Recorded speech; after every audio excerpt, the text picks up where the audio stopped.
Elbridge Russell was born in 1895 in Alameda, California, and lived in the same house all his life. He died there in 1984 at the age of 89. His dad first built a Carlisle and Finch layout in the attic of their two-story frame house in 1907, and that is where it stayed for the next 77 years. This layout is still in existence, and how it happens to be is a pleasant tale of friendship. Well, I met Elbridge in about 1981. My dad introduced me and told me that he had had a bunch of old trains up in his attic. And one day Elbridge took me over there to see him. Fritz von Tagen is a photographer. He lives in Portland, Oregon, and collects toy trains. He has done the photography for the Lionel catalog since 1986. There were 3 old train layouts built on the floor. Over on the left was this huge Lionel layout. It had about 32 switches on it. In the middle of the room behind the chimney was a Carlisle and Finch layout, and at the time I did not know what a Carlisle and Finch layout was. And then over on the right was a Voltamp Interurban layout. Von Tagen and Russell became good friends and often met to run the trains. It took several months to get the Lionel layout going, and when it did, he just lit up, and I think it made him about 5 years younger. The Interurban Voltamp set took just a little bit of oil, and I'd never seen a train run that smoothly in my life before or since. It's just a beautiful running machine. Elbridge could run all 3 layouts at once. The Interurban more or less ran itself. The Voltamp needed constant attention, screwing in and screwing out light bulbs to control the speed, and then he could switch the tracks. And the Lionel, he had 3 trains running on the same layout. I think it was in 1983, I moved up to Portland, and I'd go back every couple of months. I'd fly down to Portland, and I'd go visit Elbridge, and we would again spend a day in the attic. And we were just too happy, more or less like little boys playing with our train, and just had fun. He was the best friend I ever had. In 1984, Elbridge Russell died. A short time later, his widow Carol told von Tagen that Russell wanted him to have the trains. Von Tagen disassembled the Voltamp and Lionel layouts, but wanted to keep the Carlisle and Finch intact, which was not easy. Yeah, I went up in the attic, and I unscrewed all the ties, lifted the whole thing up on bamboo poles that were laying over in the corner. Then I slid 4x8 sections of plywood underneath them. Just took it downstairs in sections and reassembled it at my house in Portland. Von Tagen put everything back together in his Portland studio where this video was shot. Fritz von Tagen is 40 years old, a half-century younger than Elbridge Russell. But von Tagen said he considered Russell his best friend. Yeah, he was the nicest guy I ever met. There was a tremendous age difference, but I'm glad that he left me the trains because it helps me remember the fun we had together and the good times. I've since had people offer me quite a bit of money for the trains that I got from him, but there's no way that I would ever sell any of them. They mean too much to me, and Elbridge means too much to me.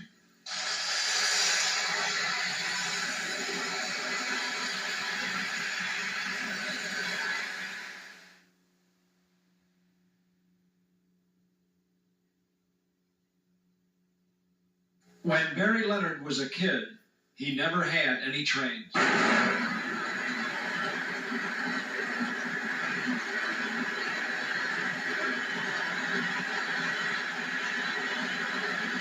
Other kids had trains.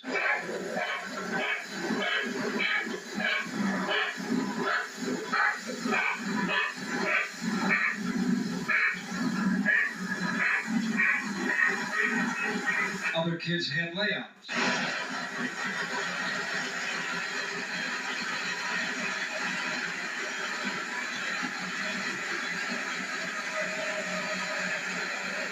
It took a while, but now Barry has trains. Lots of trains. and a fine layout too.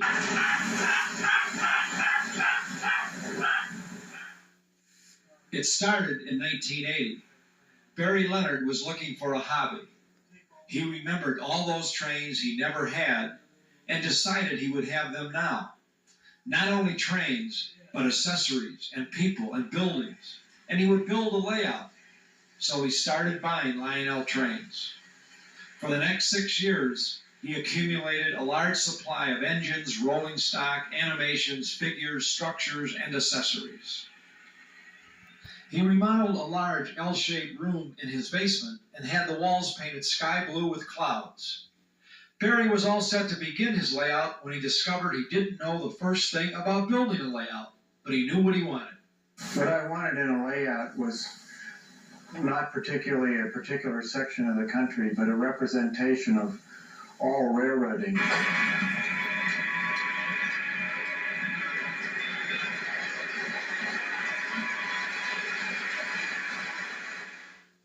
Barry wanted things to have a purpose, to be part of a theme. He wanted a logging area and a train to move coal around. He wanted to have an engine facility, a place to refuel diesels, a general store, a circus and carnival with lights and rides, kids playing, having fun, a young couple in love. Barry wanted to use all the trains, accessories, buildings, animations, people, vehicles, and everything else he had accumulated and create a cross-section of life in America. An ambitious undertaking, but just the sort of thing that Don Cardiff, a professional layout builder from St. Charles, Illinois, specializes in. Cardiff came up with a design which incorporated everything Leonard wanted. Work began in 1986, and the layout was delivered 9 months later. The layout was partially constructed in Cardiff's shop, then delivered in modular form to Leonard's home. It took 4 days for Cardiff and his crew to install the layout. Installation included connecting the modules, wiring, touch-up scenicking, connecting the transformers, connecting the relays and signals, and placing the structures. Barry worked right along with the crew. The experience was sort of a school for layout building, and much of what he learned has come in handy. He wired all the accessories, street lights, building lights, some of the animated scenes, and even has been able to troubleshoot electrical problems. Pretty good for a guy who didn't know anything about layout building. As you enter, the mountains, which reach from the floor almost to the ceiling, grab your attention. Decorating from the floor up is a trademark of Cardiff design layouts. The room is L-shaped, measuring 30 feet by 20 feet along the wall opposite the entrance and 15 by 40 feet along the far wall. The mountains are alive with lumberjacks, chopping trees and sawing wood.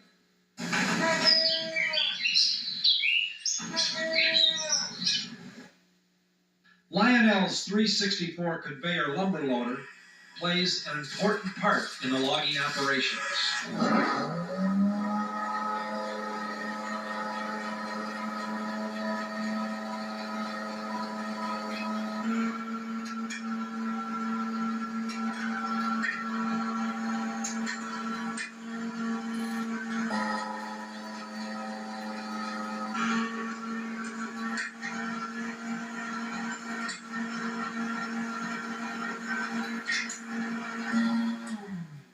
Just beyond the trestle bridge on a siding are 3 scratch-built models of work cars used on the railroads in the late 1800s. These fine models were built by David Reichard of Wilmington, Delaware.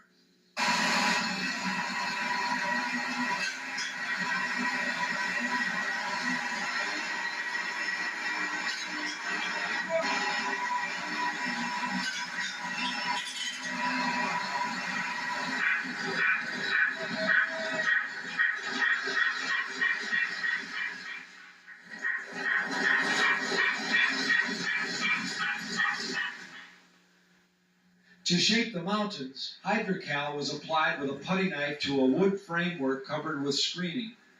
Liquitex artist acrylic paints were used for coloring.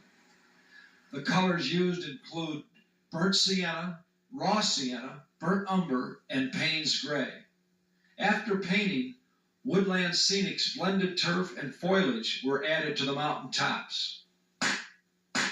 Don't be surprised if rabbit stew is the special of the day at Mom's place.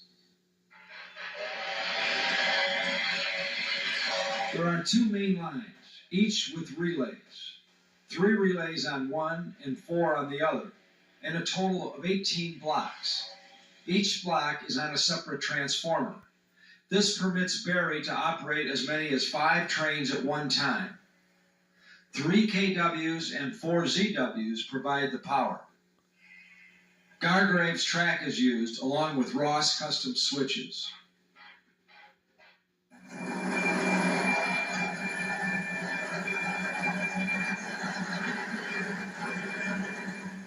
Next to the mountains are 2 towns on 2 levels. Both are busy.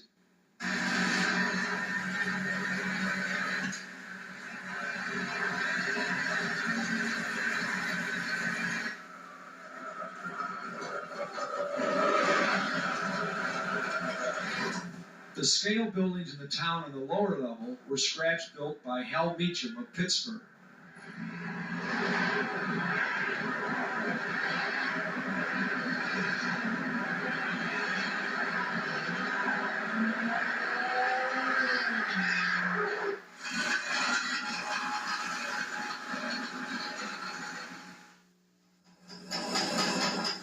There's a lot going on in the town on the second level, too.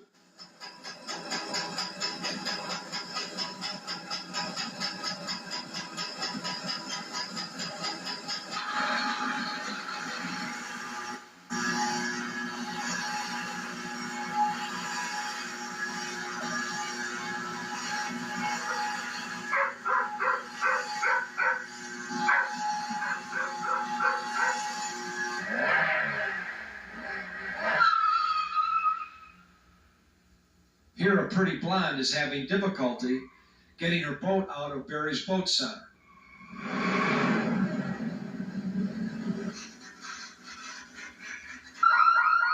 The town is tranquil for the most part, but the police do make a collar now and then. The custom painted Plasticville buildings were also created by Hal Meacham. It appears this owner of a British-made MG is about to trade it in on a new Mercedes-Benz.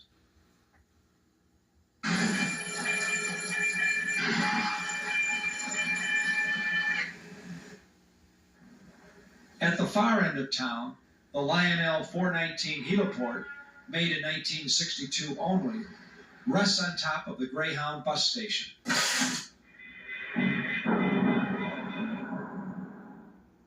Across the aisle from the 2 towns is the engine facility. The 5-stall roundhouse was built by Tom Kerrigan of Glen Rock, Pennsylvania. There's a Bowser turntable.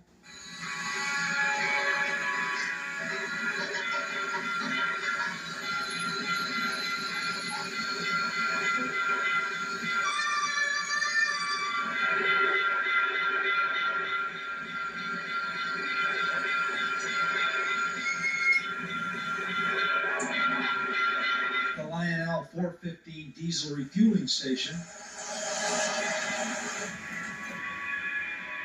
and the classic Lionel number 30 water tower, introduced in 1947 and made through 1950.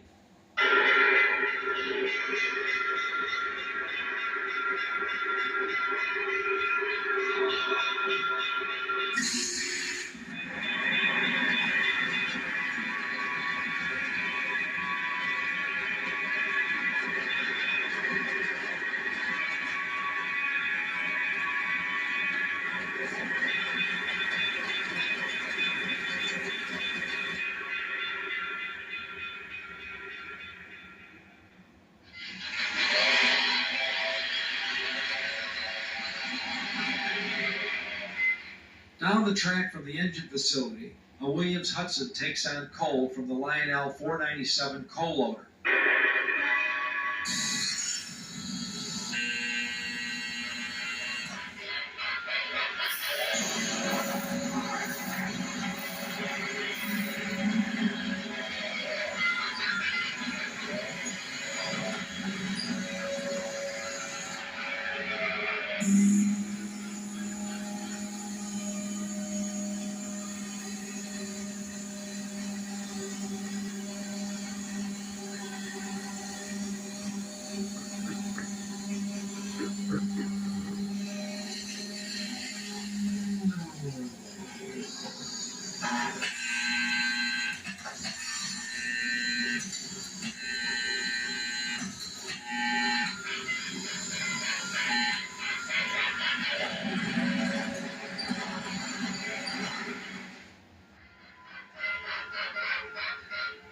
The famous Rail Chief set, headed by the Scale Hudson, passes the Buildings Unlimited model of Lionel's factory in Hillside, New Jersey.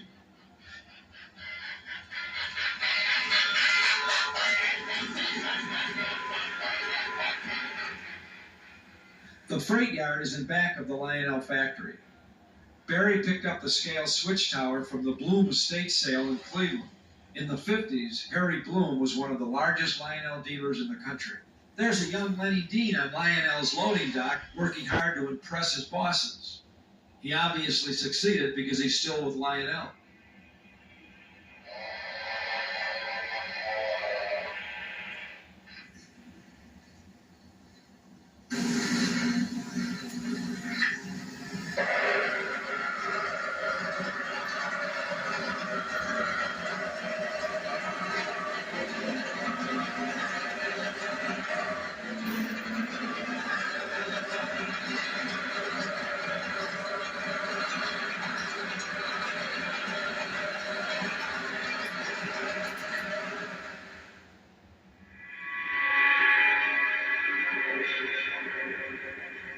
Barry operates Lionel's space and military cars. He shoots off rockets, launches helicopters and satellites, even operates the 3470 Target launching car with the original Lionel Target balloon.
Do you know how the Mercury capsule launching car operates?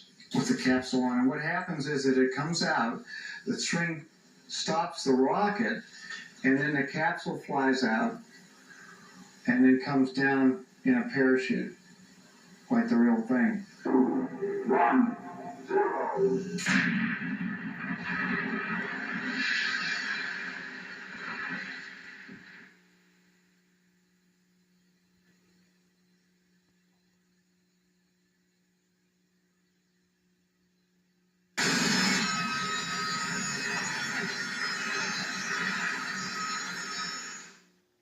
Barry operates mostly Lionel engines and rolling stock, but also has the Williams Big Boy, which is impressive to look at and even more impressive in action.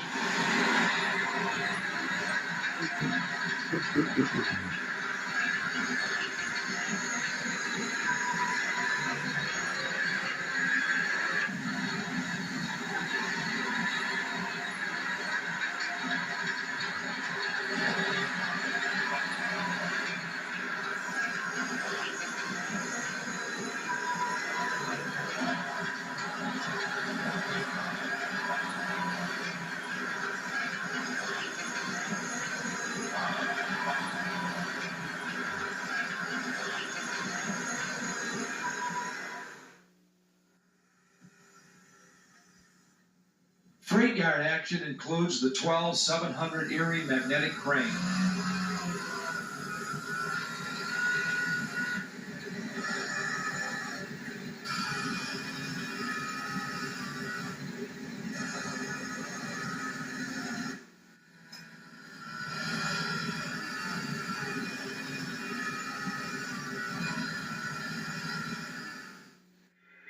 Southern Pacific F units, 4As and a B, that sounds like the grades I never got in school, pull 8 matching passenger cars. Included are the original 5 cars, introduced in 1982, plus 3 cars which were offered for separate sale. From the full dome vista, we see the greatest carnival and circus show in all of toy traindom.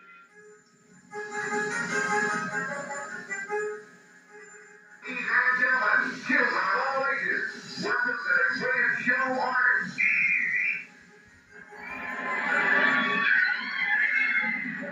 Take a head, step right up, take a head, step right up, take a head, step right up.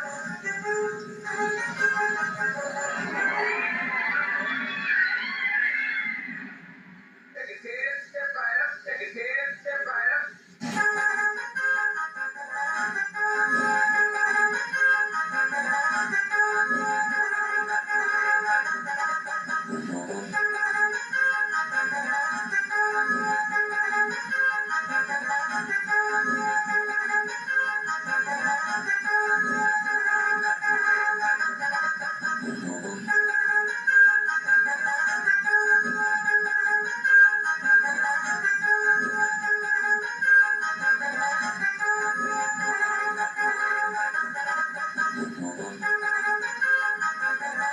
Ladies and gentlemen, children of all ages, welcome to the greatest show on earth.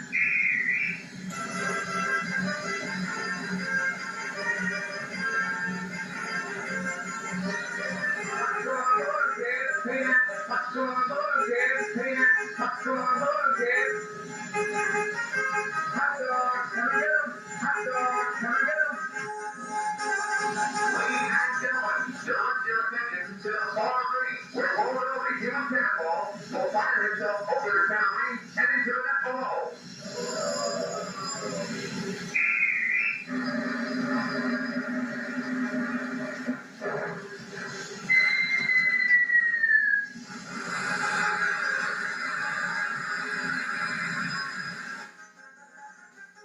Ladies and gentlemen, make way for the largest type of mechanism to ever travel under the big top.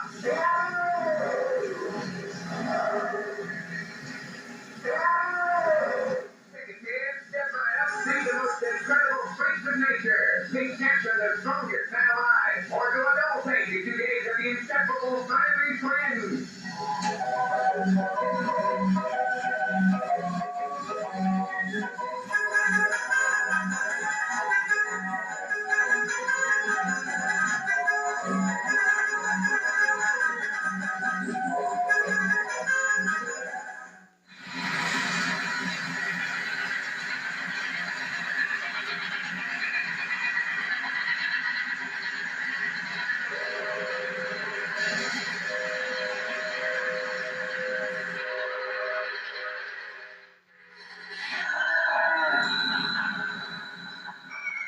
Next to the circus is the stockyards, where Lionel's 3656 stock car and corral is shuffling the cows in and out.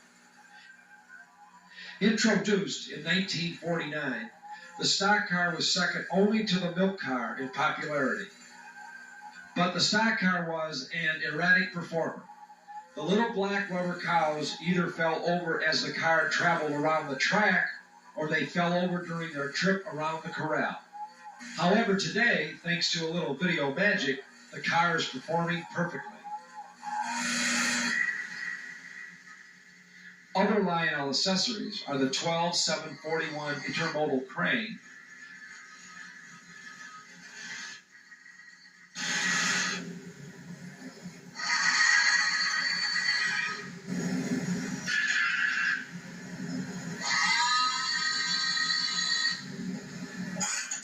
the 3454 merchandise car,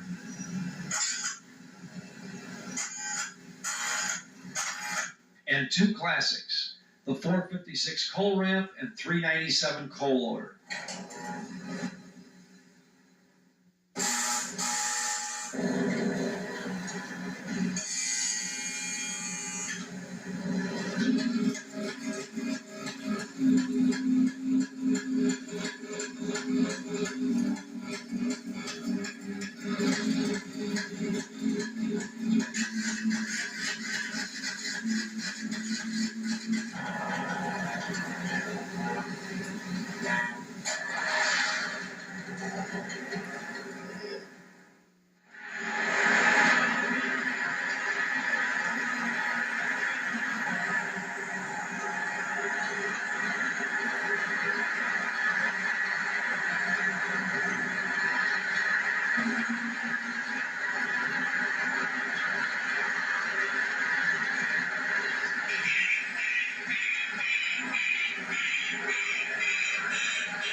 Barry has added numerous small mechanical devices called animations to add interest.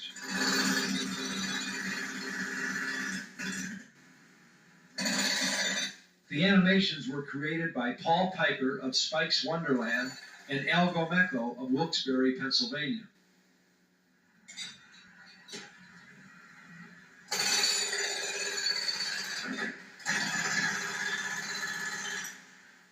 There is action everywhere. Men and women at work, children at play.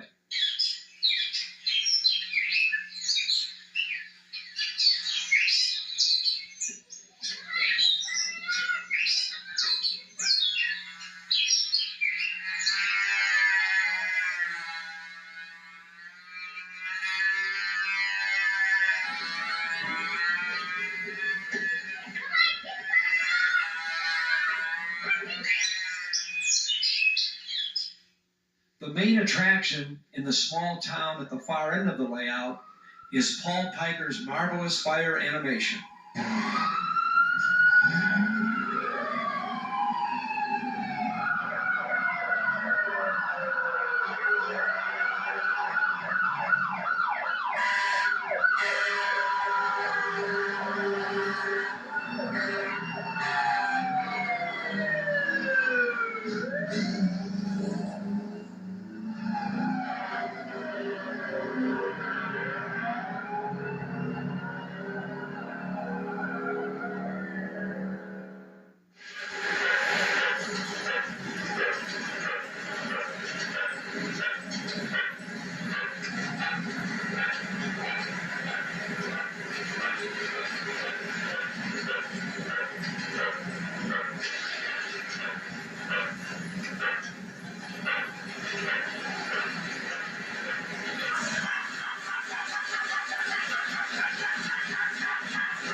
But even with all the distractions, whether it's this layout or any layout, it is the trains, it is always the trains, which generate the most awe and command the most attention.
It took a while and a little help from a friend, but Barry Leonard has done what he set out to do, operate trains and have fun, which, when you think about it, is what playing with toy trains is all about.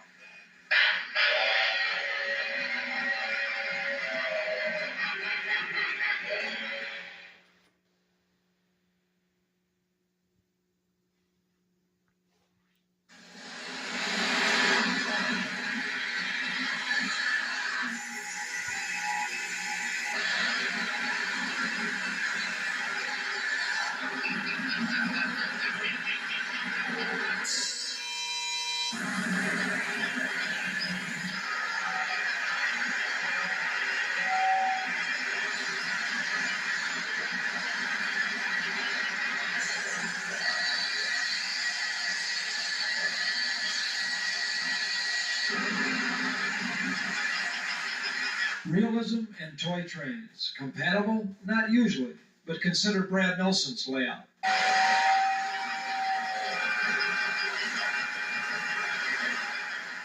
Toy trains and even toy train accessories fit well with Nelson's scale detail layout because the trains are S-gauge American Flyer which are 3/16" scale and operate on realistic two-rail track, and the accessories, although out of scale, are not obtrusive because they are worked in as part of a theme. For example, two Flyer coal loaders are the focal point of a coal yard, which includes 3 sidings, a scale scratch-built coal loading station, and a huge coal pile. The coal is actually blasting sand, which looks more realistic than American Flyer's plastic coal because the particles are smaller. This thematic approach and attention to detail enables Nelson to effectively blend toy trains and accessories with a scale environment.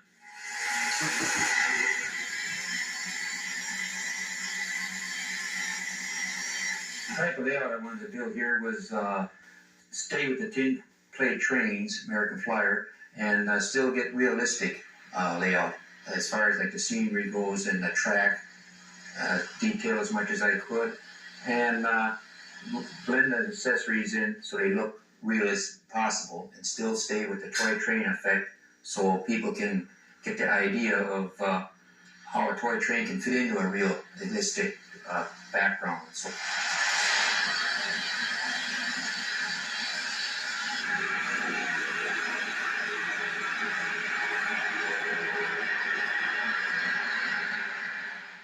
Even as a kid, Nelson was attracted to American Flyer rather than Lionel.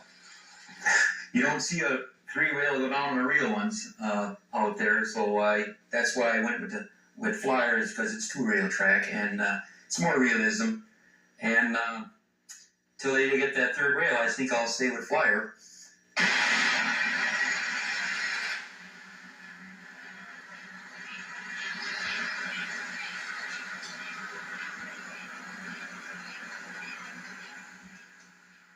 Nelson is more democratic when it comes to accessories. Both Lionel and Marx, as well as American Flyer, are represented.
Nelson uses Gargrave's track with scale ballast.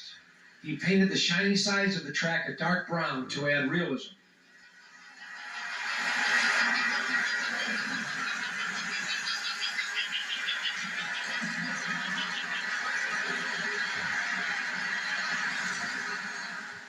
The layout measures 25 feet by 13 feet. An aisle separates the yard area and turntable from the rest of the layout. A removable bridge connects the outer loop across the aisle. Actually, Nelson has his choice of 2 scratch-built bridges to span the aisle. One is a contemporary steel arch bridge, and the other a more dated wooden trestle bridge. Changing bridges is a snap. It's a good thing Nelson can change bridges easily and quickly, especially when a Missouri Pacific ABA with 7 passenger cars is headed his way at full speed.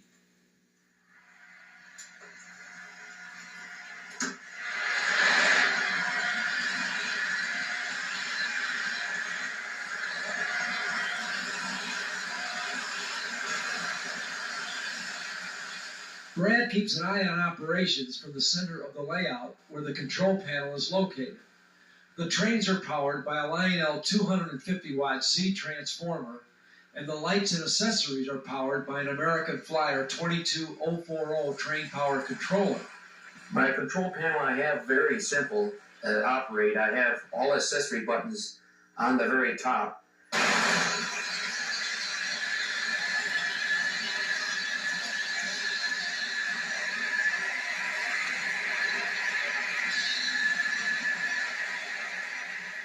Nelson started out as a collector, but as prices began to escalate in the late 60s, he became an operator. He decided it would be more fun to buy inexpensive trains and restore them than it would be to worry about a bunch of valuable trains sitting on shelves. So he sold his collection and began to look for basket cases he could buy at bargain prices. In the late 60s and early 70s, you could buy beat-up Flyer trains at reasonable prices. An example would be this 080 Switcher. When purchased, it was rusty, it didn't run, and it was missing parts. Brad completely disassembled it, stripped off the old paint, found the needed parts, worked on the motor, repainted it, and now it's a fine-looking and fine-operating locomotive. Total time, 1 year. Total cost, under $30.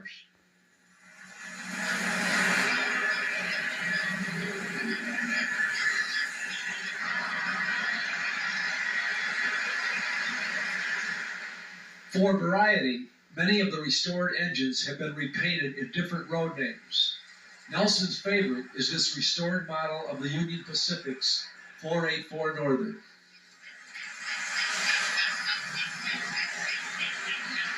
Called the Challenger, this fine engine was made by American Flyer between 1950 and 1956. It featured what the Flyer catalogs referred to as that big train choo-choo sound.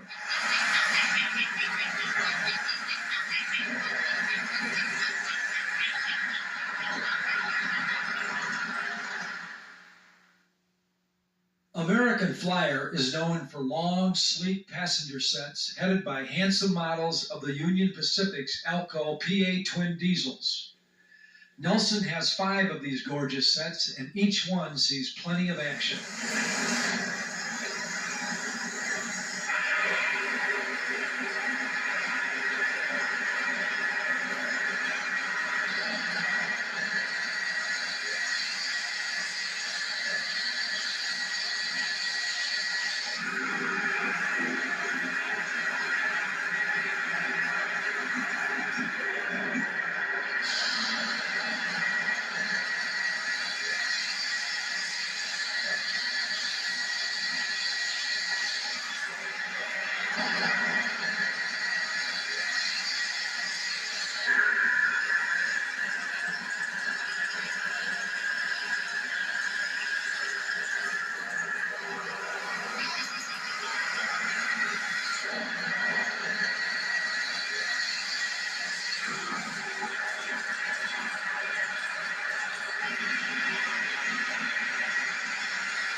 is always willing to help others with their layout plans and offers these tips. Fit your accessories in where they look where they'll fit good. Have a plan that will tie in all your accessories. Keep everything in mind if possibly that you can, and which way you want your trains to run and how you want them to look. What height you'd like to have your board at.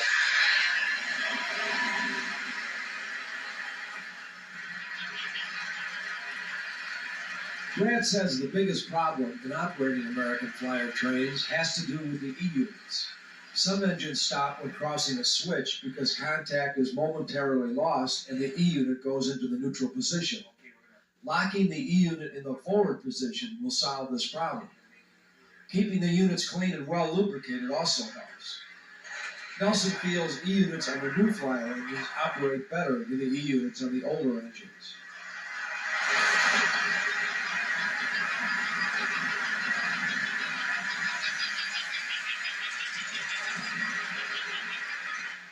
The mountains are plastered over screening. Brad mixed vinegar with the plaster to delay the hardening process. This allowed extra time to work in small rocks, grooves, trees, ground cover, and other detailing.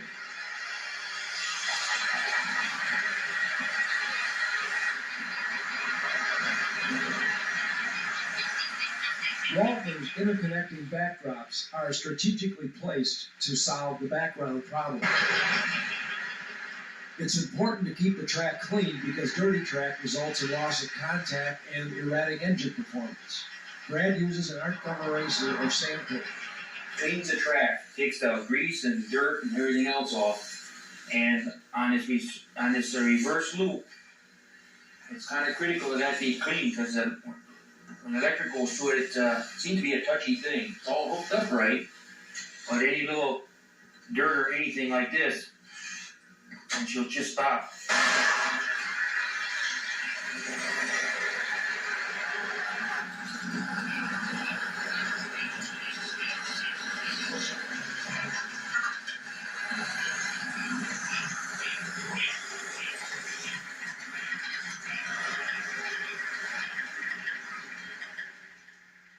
Nelson invites train collectors over whenever there's a show in the Milwaukee area. But his hospitality is not limited to train enthusiasts. He likes to invite neighbors and young people too. He wants others to share in his fascination with toy trains. I think it takes them back to their childhood and gets them interested in trains again, which I am promoting the hobby. I do love it, and I think it's a good pastime. Well, we certainly agree with Brad. Toy trains are a good pastime. If you want information on anything you saw on any of the layouts, drop us a line and we'll try to get the information for you. Thanks for watching. We hope you enjoyed the show, and we hope to see you again soon. Until then, full speed ahead.